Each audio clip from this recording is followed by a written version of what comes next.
Come in, baby girl. Oh, shit.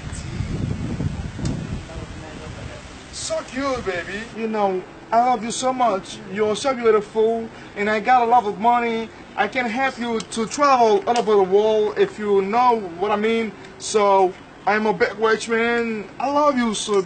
Shit, kalau dah ni mungkin rajin lah. Macam tu mungkin sablam Islam, emang. Inta biar jadi jasmine ablan tak kon balangle.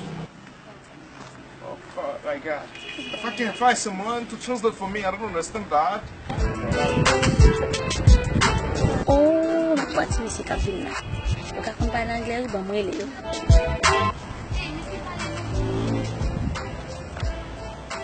Eh, monsieur, ça va demander, on va comprendre l'anglais.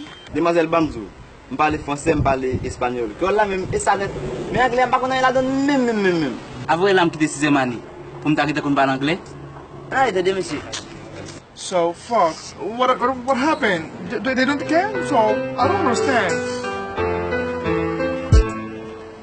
Yo, boy, come in. I need your help. I need someone to translate for me, please. Come in. Quête. Le sac avec cowboy.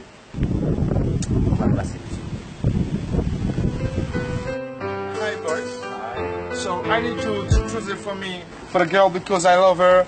I can't find anyone to translate for me. Could you translate for me, please? All right. Okay. Say that to her. I love her very much. Ok.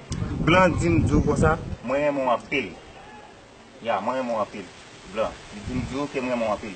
So, say that to her. I have a lot of money. Money cash. All right.